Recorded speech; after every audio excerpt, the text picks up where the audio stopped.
Mira, Eric, yo creo que para nosotros en la asociación el tema de energía todavía sigue siendo sumamente importante. Es más, yo te diría que hasta cierto punto se ha convertido en algo mucho más relevante que quizá lo que hemos estado haciendo, donde realmente pues habíamos estado apoyando lo de la ley 17 y todo lo demás.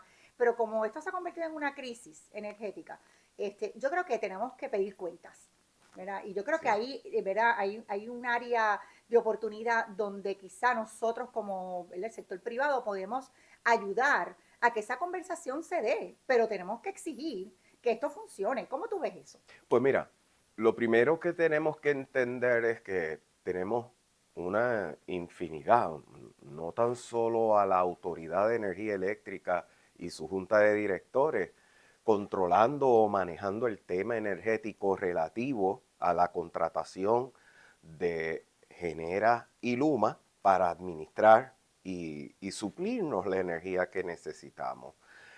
En Puerto Rico tenemos al negociado de energía, tenemos a las APP, tenemos una oficina, una subsecretaría de Estado con un excelente funcionario público como Francisco Berríos atendiendo también el tema, sin dejar atrás a la legislatura, Cámara y Uh -huh. Senado, que son responsables del tema, y por encima de eso el gobernador de Puerto Rico.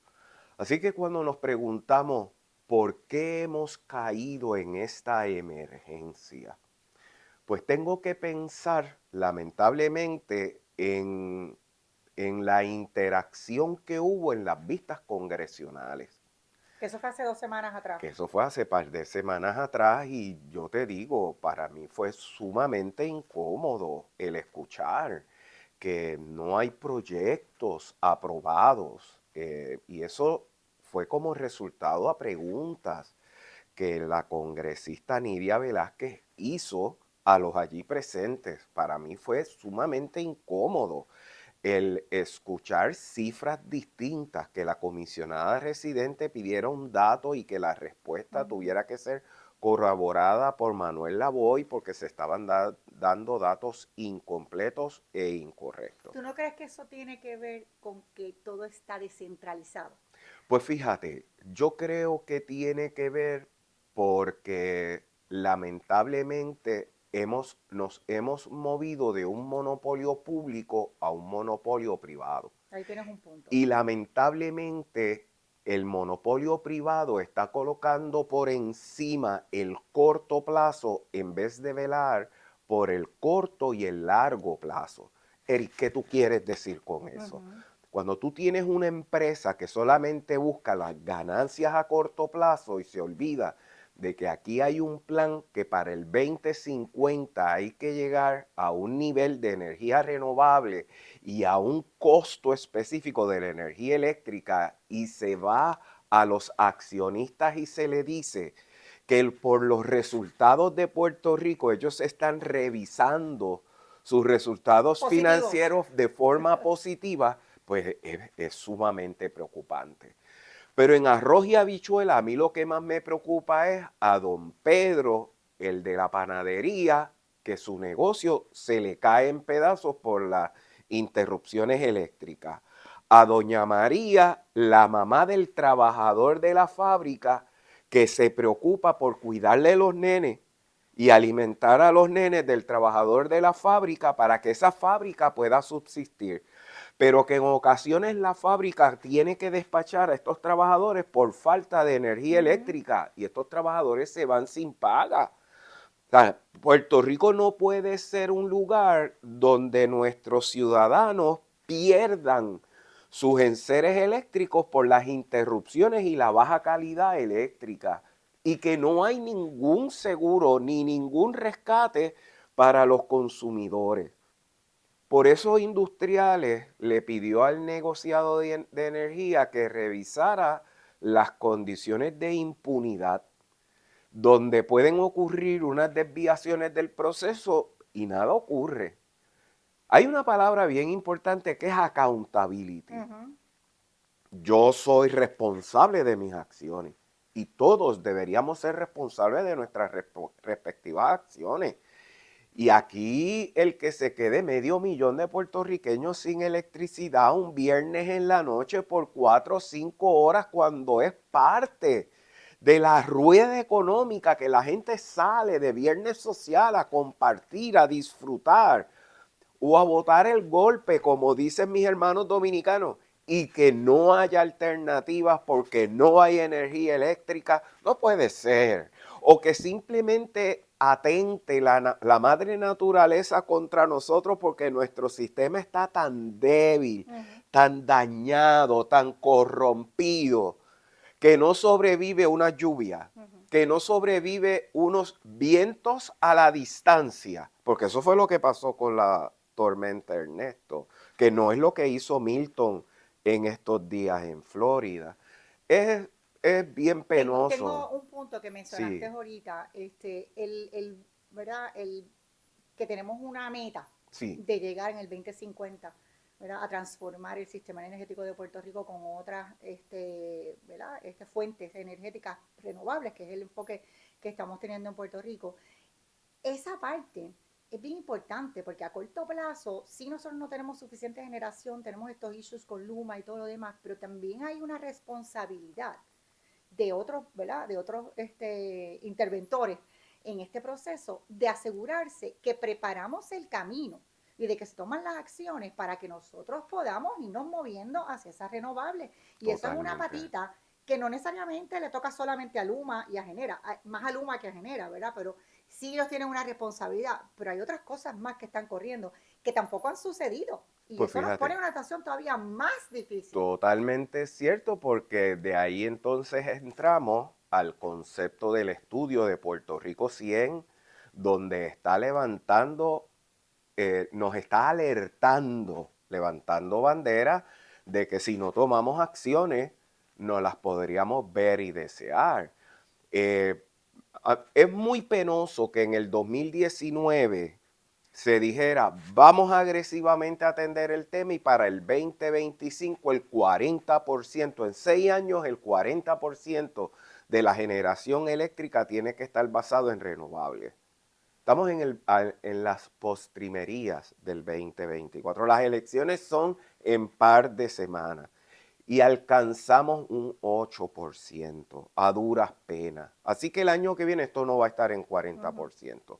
Y yo no veo la actitud, yo no veo el Uh deseo, -huh. la gana, la voluntad de que se aprueben los proyectos para garantizar que en los próximos años llegamos a 30%, quizás no llegamos a 40%, pero llegamos a 25%, una cuarta parte, para que eso sirva de inspiración a trazar la ruta de cómo llegar. Pero los famosos trenches, yo odio esa Sí, palabra, porque sí, esa es complicado trenches, ese. sí, los tramos para alcanzar el 100%, a duras penas. El primer tramo, un 65% aprobado. Sabemos que en el 2027 esto va a ser un abrir y cerrar de ojos y AES va a dejar de generar energía la más barata de Puerto Rico, porque las fuentes renovables no son más baratas que generar por carbón.